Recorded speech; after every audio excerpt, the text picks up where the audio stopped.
As all the smoke has died down, one question still remains the same with the Atlanta Falcons.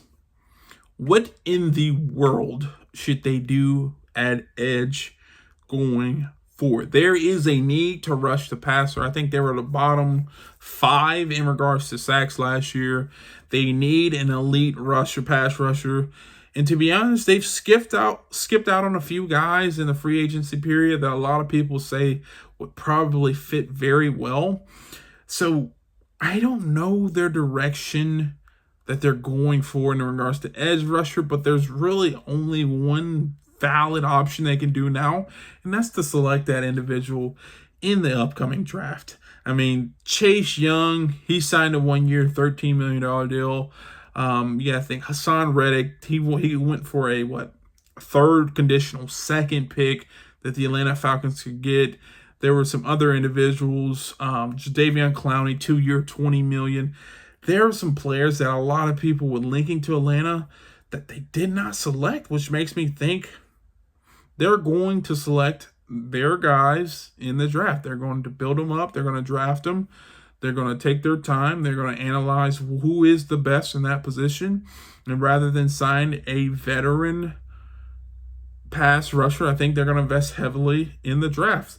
Now, it's kind of contradictory because Raheem Morris said, hey, he would like to see a veteran pass rusher on the team. And there's about 6 that came off the board within the last few weeks. So it just depends. I think they aren't really going to get another guy. There's really not any more guys available in free agency.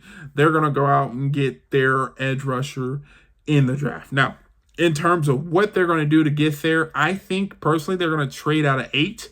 They're going to trade down. They're going to get more picks, more value in their picks, and they're going to try to get that guy from UCLA, Liatu Latu. I think that is who they want. That's number 1 on the draft board. And if they can get him in that 20 to 30 pick range, I think that's who they're going to draft. I think they want to continue to build capital, draft capital for the future. They want to continue to fill holes where they need, and they're going to do that in the draft. I think Dallas Turner is a phenomenal player, but I'm hearing that he's not the number 1 option on the Atlanta Falcons big board. They want to trade back. They want to select Liatu Latu out of UCLA. They love the way he plays. They love his style. They love his production.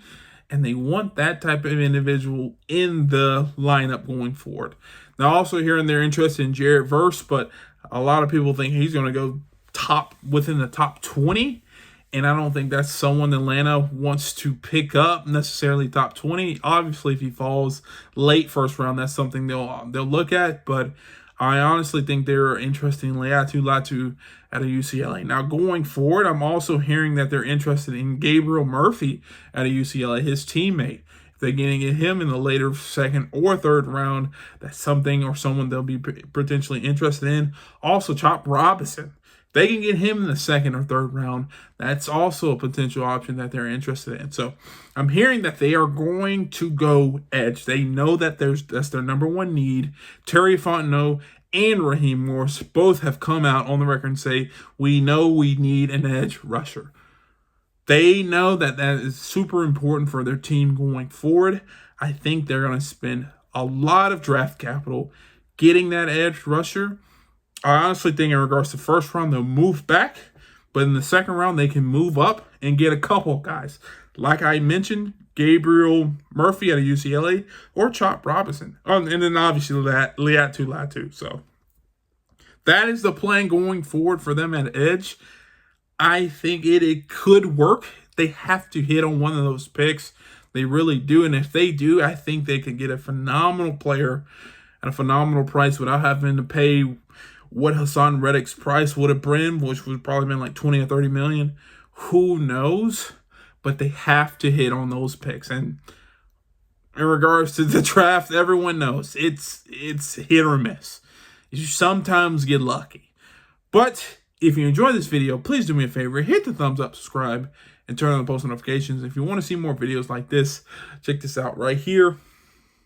And like always, peace.